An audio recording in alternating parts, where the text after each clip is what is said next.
E aí pessoal, bom dia, tudo bem? Estou passando por aqui para conversar com você a respeito da mensagem que você vai ouvir agora.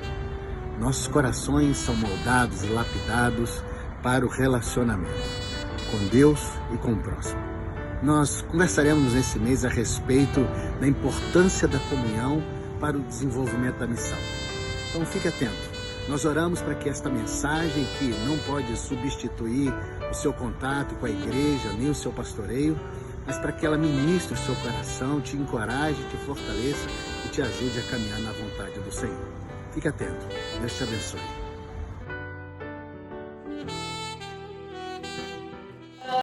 Senhor, nós suplicamos ao Teu Espírito, suplicamos ao Senhor em nome de Jesus, que o Teu Espírito continue à vontade entre nós, que o Teu Espírito continue ministrando nossas vidas, que o Teu Espírito continue trabalhando nas nossas deficiências, que o Teu Espírito, que é gracioso, que é sempre bem-vindo, que com graça e misericórdia trabalhe na nossa mente, no nosso coração, libertando-nos de tudo aquilo que nós mesmos temos nos prendido.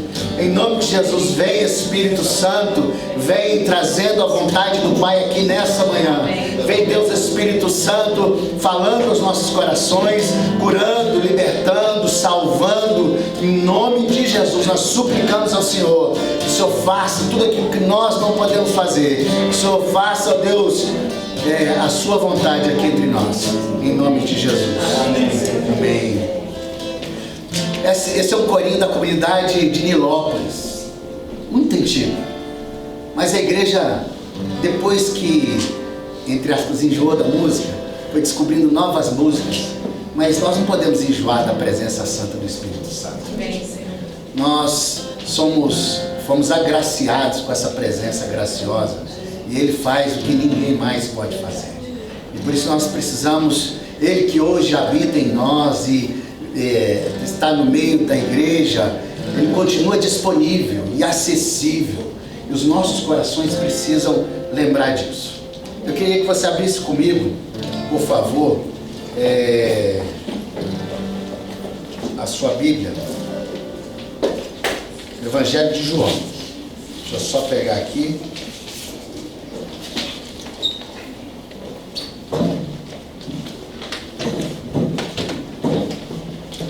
Capítulo 14.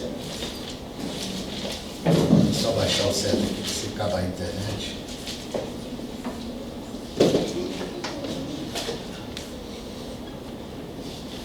Pronto. João capítulo 14. Obrigado, meu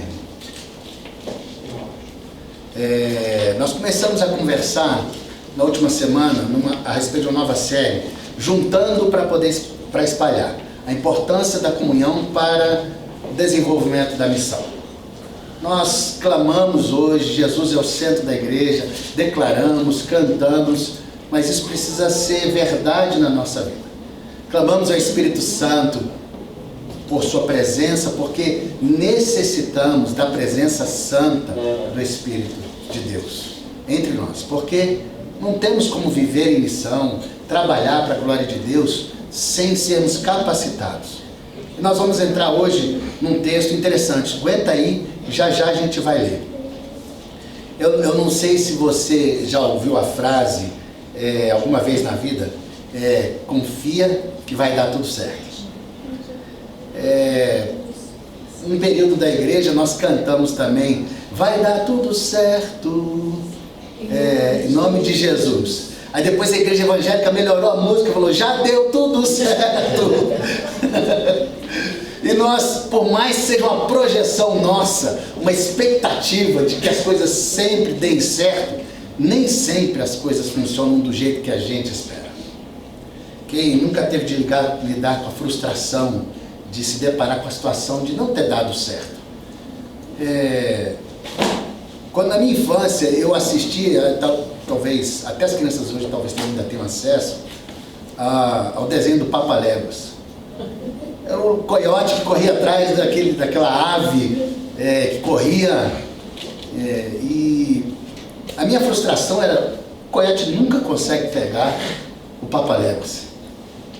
Por mais que fosse parte da natureza do coiote e do Papaléguas fugir, no meu coração eu nutria aquela expectativa, uma hora vai dar certo, uma hora ele vai conseguir, e quando você achava que ele ia conseguir, não dava certo. De certa forma isso me ajudou a lidar com as frustrações, porque quem não lida com as frustrações não amadurece, e as frustrações estão aí para ajudar as pessoas a amadurecerem no processo da vida. Nós temos um texto aqui que nós vamos ler, que os discípulos tiveram que entender algumas coisas e lidar com o coração nessa questão. Evangelho de João, capítulo 14, verso 1. Nós vamos ler até o verso, deixa eu ver aqui se eu coloquei certo, até o 14. Então eu vou ler, se vocês puderem me ajudar, eu vou ler o primeiro versículo e aí os irmãos vão lendo os próximos. Diz assim a palavra do Senhor: não se turbe o vosso coração, credes em Deus e creiam também em mim. Na casa de meu pai há muitas moradas. Se não fosse assim, eu lhes teria dito: vou preparar lugar para vocês, e quando tudo estiver pronto, virei buscá-los, para que estejam sempre comigo onde eu estiver. Mesmo vós sabeis para onde vou, e conheceis o caminho. Disse Tomé: Senhor, não sabemos para onde vais. Como saber o caminho? Respondeu-lhes Jesus: eu sou o caminho e a verdade e a vida. Ninguém vem ao Pai senão por mim. Se você realmente me conhecesse, conheceriam também o meu Pai. Já agora vocês o conhecem e o têm visto. Disse-lhe Filipe: Senhor, mostra-nos o Pai, e isso nos basta. Jesus respondeu: Você não me conhece, mesmo depois de eu ter estado com vocês durante tanto tempo. Quem me vê, vê o Pai. Como você pode dizer: mostra-nos o Pai? Não crês tu que eu estou no Pai e que o Pai está em mim? As palavras que eu vos tenho dito, não as digo de mim mesmo, mas o Pai que está em mim é quem faz a obra. Crede-me que eu estou no Pai e o Pai em mim. Crede-me ao menos por causa das minhas obras. Digo-lhes a verdade: aquele que crê em mim fará também as obras que tenho realizado. Fará coisas ainda maiores do que estas, porque eu estou indo para o Pai. Vocês podem pedir qualquer coisa em meu nome, e eu o farei, para que o Filho glorifique o Pai. Sim, peçam qualquer coisa em meu nome, e eu o farei. Amém, amém. Essa palavra do Senhor. E nós nos rendemos diante dessa palavra.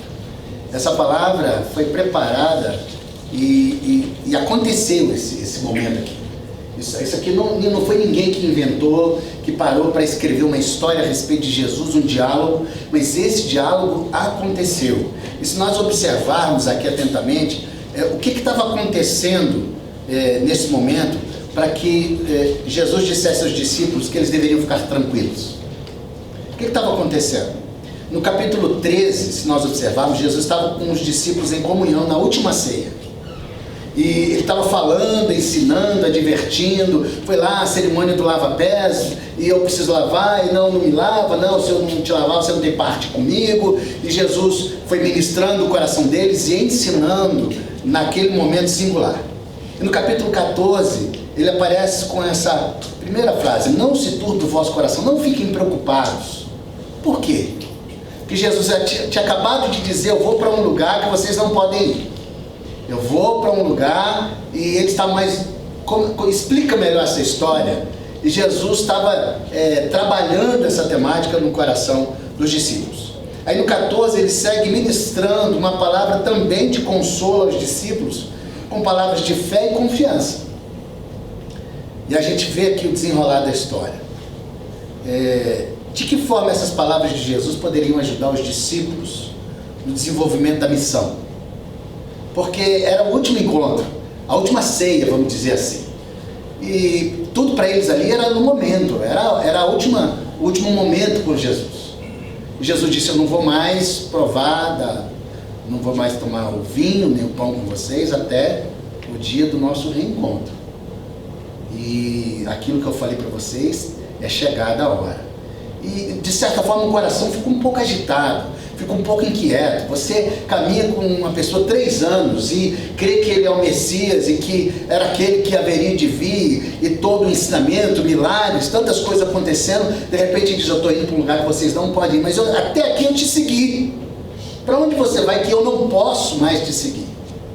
Eu daria a minha vida. Aí Jesus falou assim: é verdade, mas você vai me negar ainda, falou para Pedro. Então, é um momento de ceia, de comunhão intensa, mas um momento tenso também. Então, nós estamos falando sobre comunhão. Semana passada, conversamos a respeito da importância da comunhão com Deus. Que sem a comunhão com Deus, não podemos ter comunhão com o próximo. Nem com o próximo daqui do corpo, nem o próximo lá fora. Mas hoje nós olharemos para o Filho. A importância de ter comunhão com o Filho, para que essa comunhão trabalhe nas nossas deficiências, nos forme de acordo com a vontade do Pai, para que sejamos melhores a cada dia. Ser igreja não é ser alguém munido de uma religião, é ser alguém que é discípulo de Cristo. E para nós não podemos esquecer disso. Então eu comecei minha comunhão com o Pai só por intermédio de Jesus Cristo, que a porta se abriu. Agora eu tenho acesso livre ao Pai, conversamos sobre isso. E agora, através dessa relação que Jesus trouxe os discípulos para perto, Ele ensinou muitas coisas para que eles pudessem viver em comunhão. Jesus estava dizendo o seguinte: eu estou indo e vocês vão ficar. Imagina o coração dos discípulos, sabendo que dali para frente seria com eles agora. Dali para frente, em pouco tempo eles iam caminhar agora só entre eles, que a presença de Jesus seria por meio do seu Espírito. Quando a gente está sendo acompanhado, é mais confortável, mas quando a pessoa que nos acompanha nos deixa, a gente fica um pouco inseguro. Não sei você, mas eu fico um pouco inseguro quando a coisa é nova e eu tenho que fazer algo que eu fui ensinado e não tenho tanto traquejo, ainda não tem todos os macetes. Eu fico inseguro no primeiro momento, e é natural. Mas Jesus chegou com a palavra: não fiquem inquietos, calma, não se turbe o vosso coração, creiam em Deus e creiam também em mim. Uma das coisas que Jesus trabalhou nesse texto, que ensinou, porque era para ser vivido naquele momento. Jesus não estava falando de algo que aconteceria, que eles deveriam viver, mas a partir daquele momento. A partir de quando que eles deveriam confiar em Deus? A partir daquele momento. Deveriam descansar em Deus a partir daquele momento. Não fiquem ansiosos. Mas eu já estou ansioso, como é que eu faço? Então descansa. Agora, não fique ansioso. Por que você não deve ficar ansioso? Porque na casa de meu Pai há muitas moradas. E se assim não fosse, eu não teria dito: e eu vou preparar lugar para vocês. Olha que palavra de ânimo, de esperança. Eu estou indo para um lugar que vocês não podem ir, eu vou na frente, mas eu vou preparar um lugar para vocês, para que onde eu estiver, estejam vocês também. Essa é uma palavra de ânimo. Vocês vão ficar aqui um tempo, mas vocês não vão ficar sozinhos. Já tinha falado sobre o Espírito Santo, vai falar nos próximos capítulos sobre o Espírito Santo, a importância da presença do Espírito Santo na vida deles, mas eles tinham essa garantia, essa promessa. Mas uma das coisas que nós não podemos, que eles não poderiam deixar, eles não poderiam viver dali para frente sem uma fé real na pessoa de Deus. Eles precisavam crer em Deus. Por que Jesus, um povo que era monoteísta, você precisava pedir para eles crerem em Deus? Eles já criam, desde o início da criação do povo, um único Deus. E por que Jesus precisava dizer creiam em Deus? Por conta daquilo que Deus estava dizendo, por conta daquilo que Deus estava ensinando, através de Jesus. Creiam em Deus e creiam também em mim. Aí ele vai desembolando o novelo, e aí ele fala assim: mas seria tão bom se eu pudesse nos mostrar o Pai, só um cadiquinho, só uma brechinha, faz assim, ó, uma janelinha, rapidinho, pá, um susto. Aí Jesus fala assim: mas como assim me mostra o Pai? Vocês estão andando há tanto tempo comigo, vocês não viram o Pai? Quem vê a mim, vê o Pai. Então olha só, que palavra confrontadora. Porque eles precisavam guardar na mente, assim como eu e você precisamos guardar. Porque Paulo depois vai falar sobre isso. Jesus é a encarnação do Verbo, mas ele é também a manifestação do Deus invisível. Jesus é o Deus invisível, se fez carne, e agora olhamos para Cristo e vemos nele Deus, que ele é Deus. Eles não poderiam viver dali para frente sem essa crença. Olha só, creio em Deus e creio também em mim. E ele confronta: como assim me mostra o Pai? Vocês estão caminhando comigo há tanto tempo e não viram ainda o Pai? Então eles precisavam dar uma trabalhada na fé, uma trabalhada naquilo que eles entendiam a respeito. Será que vocês entenderam quem realmente eu sou? Se vocês não creem pelas minhas palavras, creiam pelo menos pelas minhas obras. Pelas minhas obras, creiam em mim, eu sou um com o Pai. Fé em Deus, real. Não era mais aquela fé dos fariseus, mas era uma fé centrada na pessoa de Jesus Cristo. Eles não poderiam crer em Deus sem levá-lo a sério.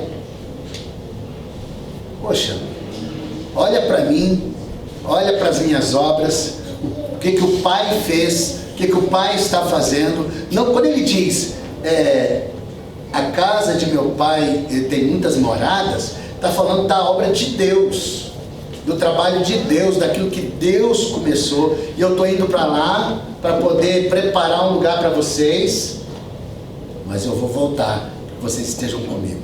Deus está envolvido nesse processo de relação com os discípulos. Por que é importante observar essa relação de Jesus, como ele aponta para Deus e traz para o dia a dia deles, para que eles pudessem no dia a dia expressar essa fé viva e real, levar Deus a sério. Eles estavam vindo de uma cultura onde o fariseu, onde os escribas, eles honravam a Deus com os lábios, mas a vida era um pouco separada. Eles não honravam a Deus no seu dia a dia. E levar Deus a sério dentro desse contexto era crer que Ele era quem Ele dizia ser. Crer em Deus, levar Deus a sério. Eles precisavam crer em Deus e levar o reino de Deus a sério. Creio pelo menos nas obras que eu faço. O que é o reino de Deus? A justiça, a paz e a alegria do Espírito Santo. Depois Jesus já tinha trabalhado isso. E nós precisamos entender, os discípulos dali seguiriam como igreja, sendo formados na dinâmica do Espírito, tendo que trabalhar isso no próprio coração daqueles novos que seriam agregados à igreja. Então vamos lá, começamos a orar, começou muita gente a ser curada, e o Espírito se derramou, e agora 2.000, 3.000 pessoas estão entrando para a fé, e agora 3.000 pessoas estão sendo trazidas que têm uma concepção de Deus. Assim como novas famílias serão agregadas, trazidas ao corpo de Cristo, eles precisam ser trabalhados na mente, porque eles trazem com eles uma bagagem da vida, uma concepção de Deus que não bate com as Escrituras. Por isso eles precisavam crer em Deus, levar Deus a sério, e para que eles pudessem viver na prática do reino de Deus.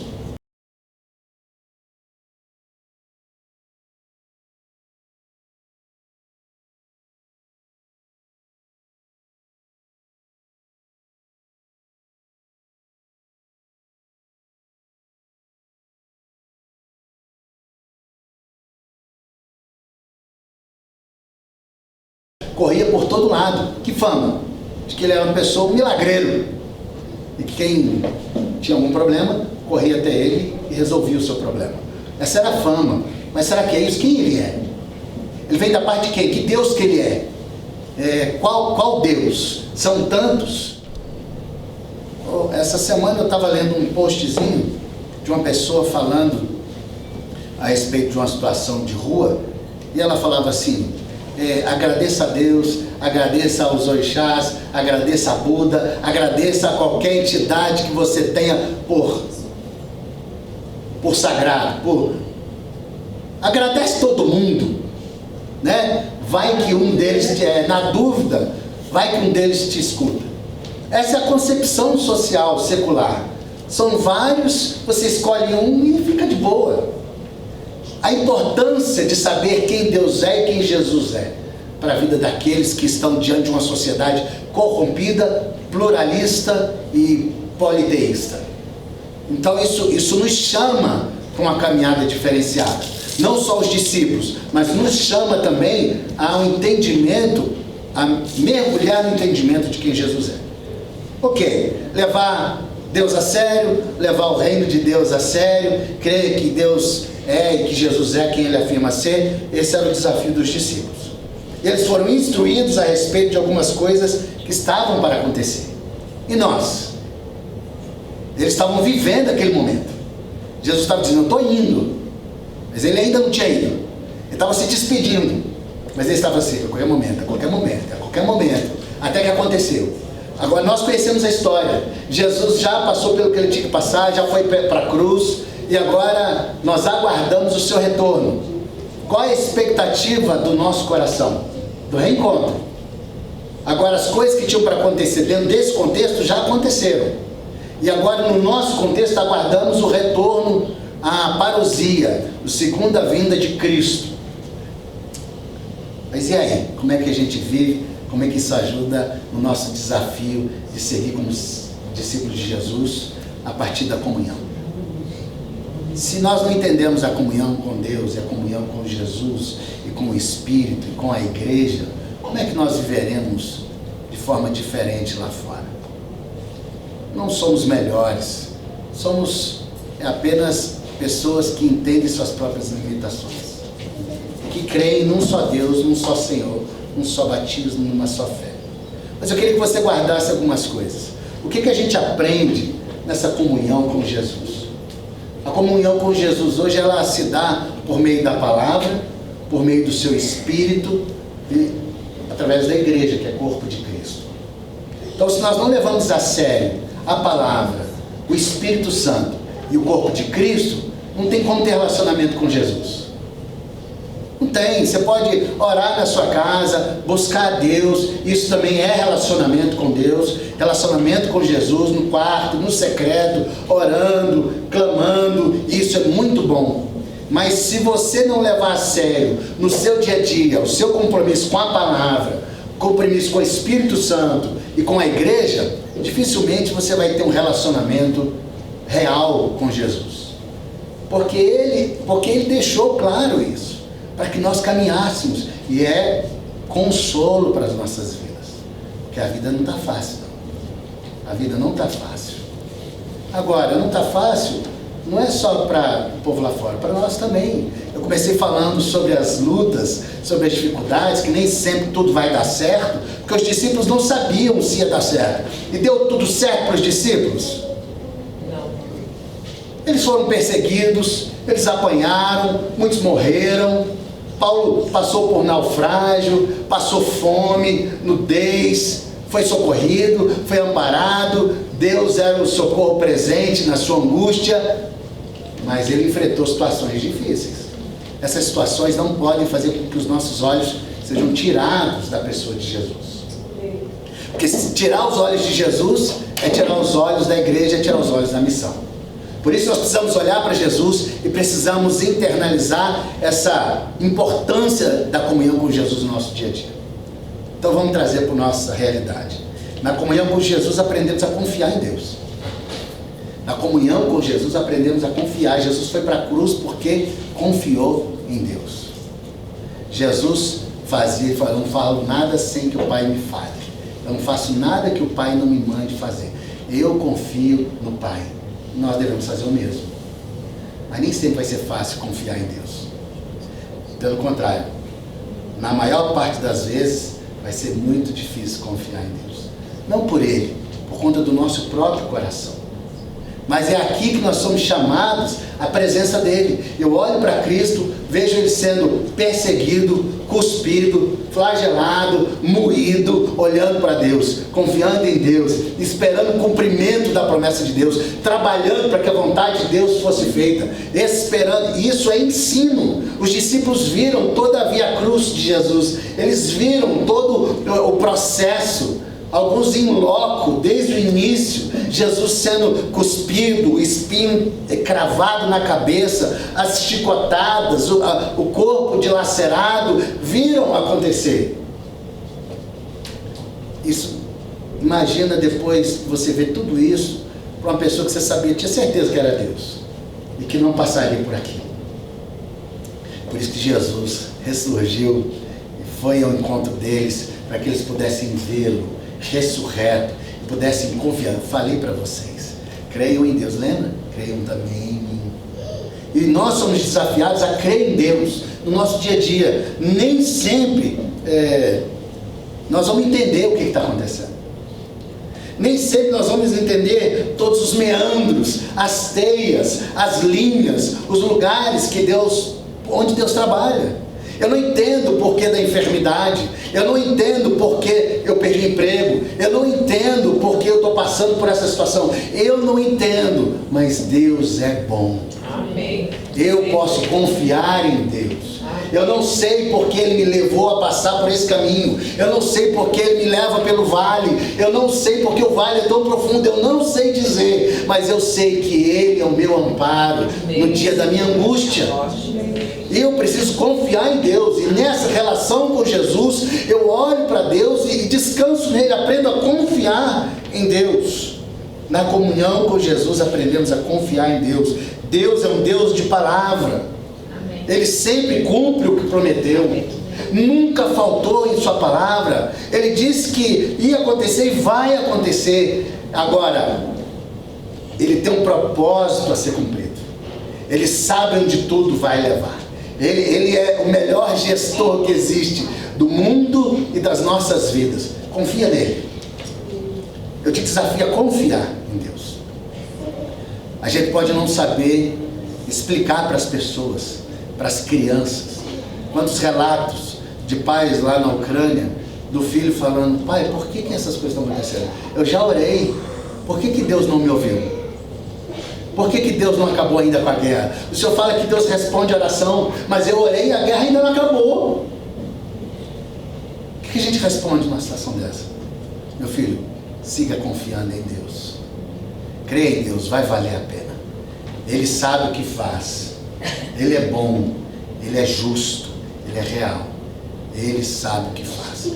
Então, no dia que você estiver enfrentando uma luta, que o seu coração está quase desfalecendo, creia em Deus. Tem uma música que eu mandei para o Alexandre essa semana. Falei: espere um pouco mais, aguarde um pouco mais, a volta dele é certa. Está difícil? Espera, aguarda, vai valer a pena. Caminha mais uma milha, mais um dia, mais um minuto, mais uma hora. Eu não aguento mais um dia, então aguenta mais uma hora. Não aguento mais uma hora, aguente mais um minuto, e vá de minuto em minuto, mas deposite a sua esperança e a sua confiança em Deus, de que a mão deles descansa sobre você, que a graça dele te socorre, a graça dele te sustenta, a graça dele que te faz caminhar, que te põe de pé. Não confie em você, confie em Deus. Mas é só na comunhão com Jesus que aprendemos a confiar em Deus, porque o nosso coração desmorona, o nosso coração não aguenta a pressão, a nossa mente adoece porque a gente não aguenta a pressão, a nossa pressão, a pressão da nossa alma, da nossa mente, a pressão social, a pressão da família. Nós não suportamos a pressão de todos os lados, a gente vai ruindo. Mas aí nós olhamos para Cristo, que foi fiel até a morte, morte de cruz, e sou levado a confiar, porque Deus tem um propósito naquilo que está fazendo. Eu vou para a cruz, porque Ele quer que eu vá para a cruz, e eu confio que esse sacrifício é para a glória dEle e tem um propósito. Então, no seu dia a dia você pode observar algumas situações que talvez não sejam boas de passar, Mas Deus tem um propósito em todas as coisas. Ele está trabalhando no seu coração e no seu caráter. Confie em Deus. Segunda coisa que nós aprendemos na comunhão. Na comunhão com Jesus aprendemos a amar a Deus além das palavras. É fácil amar a Deus quando está tudo certo. É fácil dizer que confiamos em Deus quando está tudo certo. É fácil dizer que Deus é bom quando está tudo certo. Mas na hora que a porca torce o rabo, na hora que o calo aperta, na hora que o problema vem para dentro da nossa casa, na hora que o problema vem para dentro do seu coração, na hora que o problema bate na sua porta, aí eu quero ver você dizer que Deus é bom. Na hora que você está internado, igual a Alexandra, no hospital com infecção, que você não entende, nem os médicos entendem, mas você sabe, de alguma forma, Deus vai ser glorificado. Eu estou sentindo dor, tuta de madrugada, a noite inteira clamando, Deus tem misericórdia de mim, eu não aguento mais essa dor, não aguento mais essa angústia, mas continuo sentindo dor. É nessa hora que ele glorifica a Deus. É nessa hora que ele aprende a ir além das palavras, que ele vai ser desafiado a amar a Deus além das palavras. Mas é além das palavras quando está tudo bem. Nós não amamos a Deus só com palavras. Jesus falou assim: aquele que tem os meus mandamentos e os guarda, esse é o que me ama. Então vamos inverter a frase. Aquele que me ama é aquele que tem e guarda os meus mandamentos. Você ama a Deus? Você me ama? Ele já tinha dito, e vai dizer depois: você me ama? Guarda os meus mandamentos. Então, a expressão do nosso amor, ela vem em palavras, mas também com atitudes. Eu posso dizer para uma pessoa que eu amo, mas se eu não tiver demonstrar o meu amor, as palavras perdem um pouco a força. Você vive dizendo que me ama, mas vai ser todo dia você me perturba. Todo dia você pisa no meu calo. Todo dia você me irrita. Eu acho que tem um problema aí. Por quê? Porque você diz que me ama, mas você não consegue olhar para mim. Você não consegue ver minha dor. Você não consegue ver onde eu estou. Você não consegue me notar. Estou dando esse exemplo para que a gente possa entender essa relação com Deus. Jesus e o Pai, nós e o Pai. Então, na comunhão com Jesus, eu aprendo a amar a Deus além das palavras. Como é que eu vou amar além das palavras no meu dia a dia? Honrando o Senhor na minha casa. Honrando o Senhor na sua palavra. Honrando o Senhor na hora que eu estou na fila, no mercado, na padaria, no posto de gasolina, no meu trabalho. Honrando nas pequenas coisas. O próprio Jesus disse,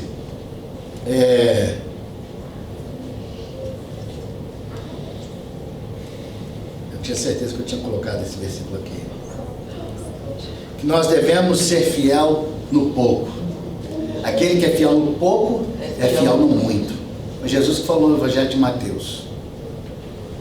Se você não sabe ser fiel nas pequenas coisas, como é que você acha que você vai ser um cristão, um discípulo de Jesus nas outras coisas? Como é que eu demonstro o meu amor por Jesus? Na hora que eu preciso mentir, eu não minto. Eu falo a verdade. Na hora que eu sou confrontado a assumir o erro, eu aceito as consequências do meu erro. Porque eu preciso saber o seguinte: eu caminho com Jesus, eu errei, eu tenho que arcar com as consequências do meu erro. Eu preciso ser fiel à minha esposa, fiel ao meu esposo, fiel a Deus, nas pequenas coisas. Nos pequenos detalhes. Nós cobramos muito fidelidade um do outro, mas e se Deus fosse cobrar a nossa fidelidade? Ele falou: filho, vem cá, deixa eu conversar com você. Eu não vou nem te cobrar as coisas grandes, tá? Vamos começar pelas pequenas? Imagina o tamanho da lista que seria esse bate-papo com Jesus. Não vamos nem começar pelo mês passado, não vamos falar de ontem.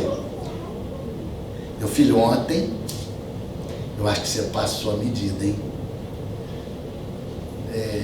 Mas não existe essa cobrança, existe um mandamento.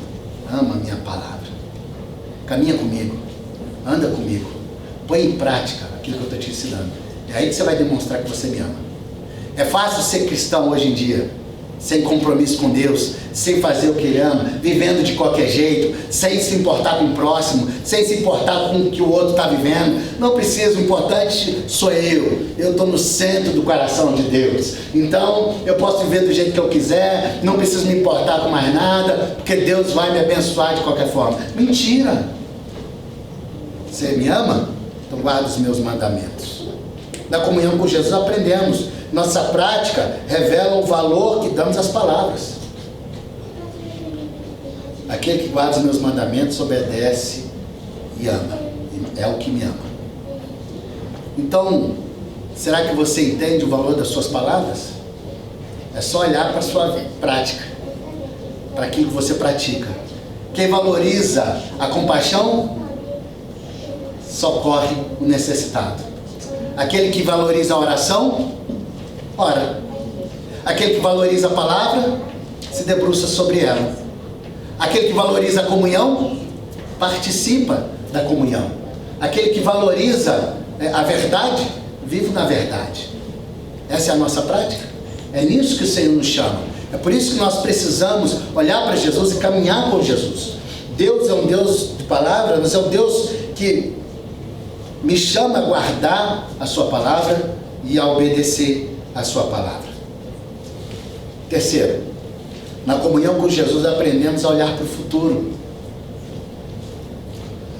Não se turbe o vosso coração.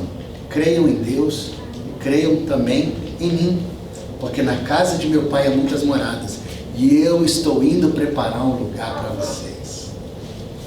Jesus estava apontando o coração dos discípulos para a eternidade. Nós temos que entender que no hoje nós somos chamados a viver na verdade, pois o que se requer dos dispenseiros, dos encarregados, é que sejam encontrados fiéis, diz a palavra do Senhor. É no dia a dia, é no hoje, mas nós olhamos para a eternidade, porque nós precisamos desejar as coisas que são do alto. Pois onde estiver o seu tesouro, aí também estará o seu coração.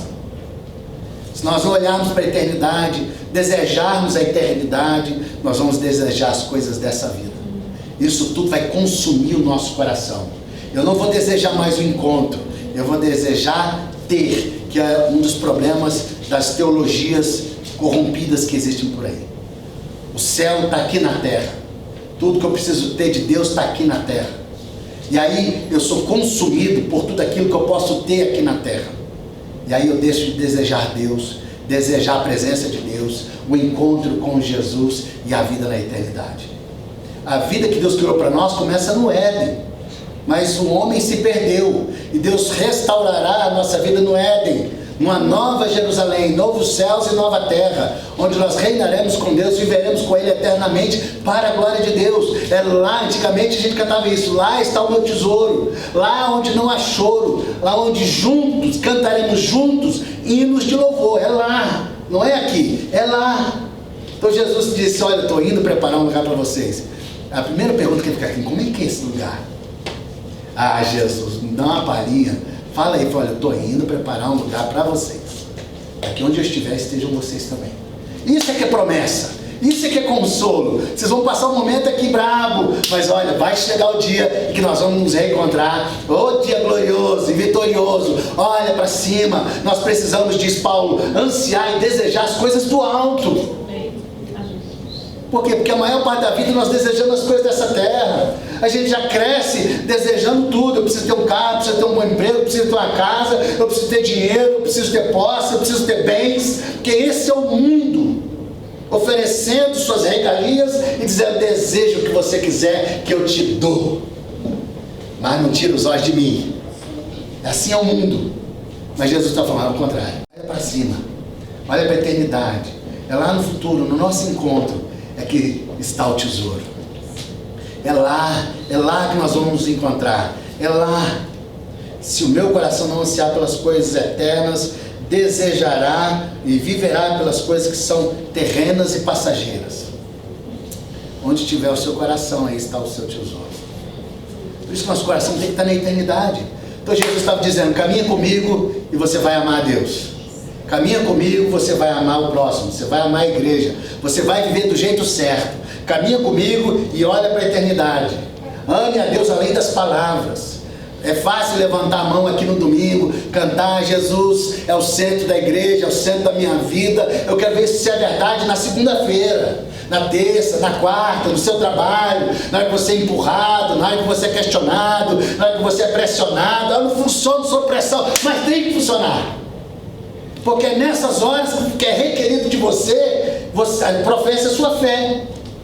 É nessas horas que você olha para Cristo, que você é amparado por Cristo, respira fundo. Humanamente você sai metralhando todo mundo, humanamente seu coração você desiste de tudo, abre mão do casamento, abre mão da família, abre mão de tudo. Mas é nessas horas que você olha para a graça de Deus, se sente amparado, respira fundo e fala: eu creio no Senhor, eu creio em Deus, eu creio em Deus. Eu vou ficar com Ele, Ele é o meu maior tesouro, eu vou ficar com Ele. É nessas horas. Outro dia eu estava conversando com o Maicon, e a gente na conversa, ele falou assim: se eu pudesse abrir mão de tudo, tem certas coisas que eu não posso abrir mão, mas se a gente pudesse, em alguns momentos até da esposa, dos filhos, a gente abria mão, porque tem hora que a gente só quer ficar só. Tem hora que a gente não aguenta mais nada. Tem horas que a gente a nossa alma está tão angustiada que tudo que a gente quer é um momento de paz. E a gente fala assim: se eu pudesse, eu pegava na mão de Deus agora e me puxava. Deus, bota só a pontinha do seu dedo, porque se eu enxergar essa pontinha, eu garro o seu pau puxado.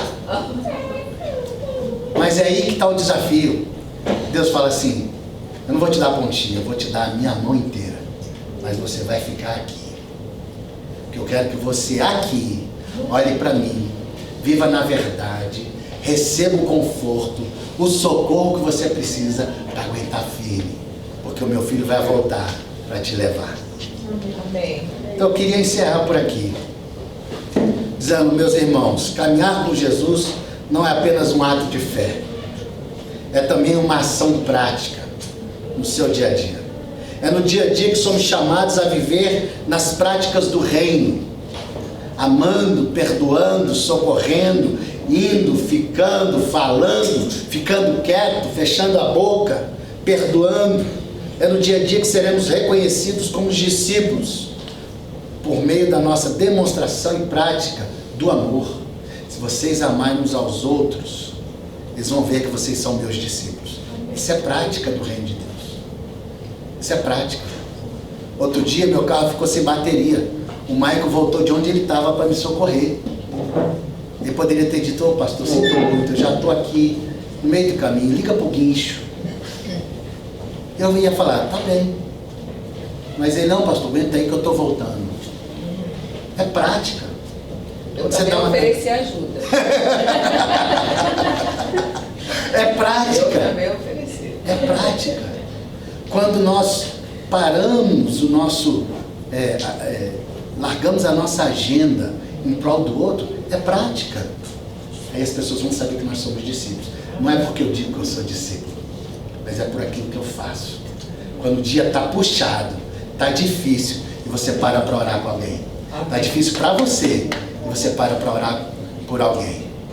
Quando você não aguenta mais o peso daquilo que você está carregando, aí você para ajudar a carregar o peso do outro, porque você sabe que Deus é bom e que Deus socorre, apesar das nossas dificuldades. Aprendemos, na comunhão com Jesus, aprendemos a confiar e descansar em Deus, ainda que os dias sejam difíceis. Aprendemos a viver em amor e aguardar com fé o dia do encontro celestial. Está difícil? Espere um pouco mais. A volta dele é certa. Amém. Não desista. Não pare. Ainda que os dias sejam difíceis, vai valer a pena. Espere um pouco mais. A volta dele é certa. Vamos orar por isso? A gente pode orar uns com os outros? Isso. Vamos orar. Vamos orar. Eu queria dar um tempo para você fechar o seu coração, para você responder aquilo que o Pai falou no seu coração nessa manhã. Talvez alguma coisa do que nós vimos aqui, Deus tenha falado com você. Você pode agradecer a Deus e dizer: Deus, obrigado pela palavra do Senhor. Mas eu quero apresentar aqui a minha situação e o meu coração. E eu quero seguir olhando para o Senhor. Eu quero seguir confiando no Senhor. Eu não quero tirar os olhos do Senhor. Eu quero confiar no seu poder, na sua capacidade, confiar no milagre e esperar o tempo certo do Senhor. Porque não existe outro lugar para buscar socorro. Coloque diante de Deus.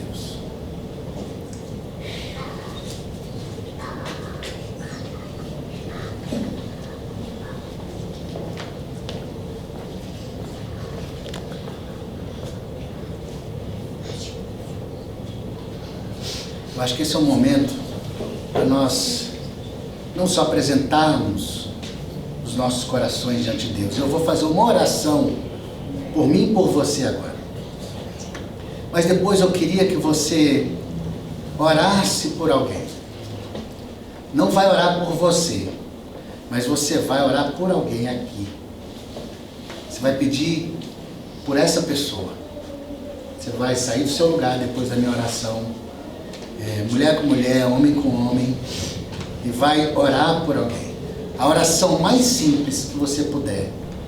Você vai dizer: Pai, socorre meu irmão. Eu não sei pelo que ele anda passando, mas eu sei que ele precisa do Senhor. Socorre o meu irmão. Senhor, nós estamos aqui diante do Senhor e só o Teu Espírito pode trabalhar nas nossas deficiências. O Senhor sabe o que se passa dentro da minha mente, dentro do meu coração nesse exato momento.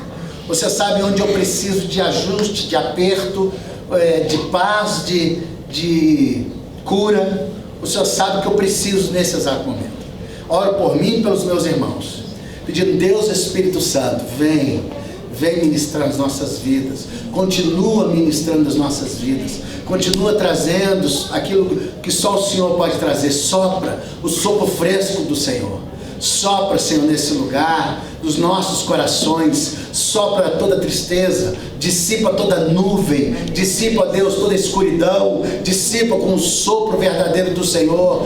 Vem, Deus Espírito Santo, com água fresca, socorrendo o aflito, o coração angustiado, o coração seco, o coração árido. Vem como água cristalina, como água abundante dentro de nós. Vem, Deus Espírito Santo, continua trabalhando. Enquanto nós ouvíamos a sua palavra, nossa alma foi sendo restaurada, o fiozinho de água foi aumentando e enchendo as nossas vidas. Mas, Pai, eu oro para que neste momento aqui o Teu Espírito continue trabalhando aonde nós não conseguimos ver, nos lugares mais escondidos dentro de nós, nos lugares mais ocultos, naqueles lugares onde nós temos vergonha de tocar, temos medo de tocar, temos medo de abrir, temos medo de que o Senhor mexa, Deus, lá no profundo da nossa alma. Mexe, restaura a nossa confiança no Senhor, restaura a nossa fé, a nossa alegria, o nosso ânimo. Deus Espírito Santo, mais uma vez, nessa manhã, trabalha, Senhor. Suplicamos, porque somos incapazes, reconhecemos nossa incapacidade de perseverar, nossa incapacidade de seguir caminhando sozinhos. Precisamos do Senhor, precisamos do Senhor. Vem, Deus Espírito Santo, vem, trabalha em nós, trabalha agora, enquanto nós estivermos orando uns pelos outros, que o Senhor esteja trabalhando através de nós, tocando através de nós, falando através de nós, soprando vida através de nós, no nome santo de Jesus.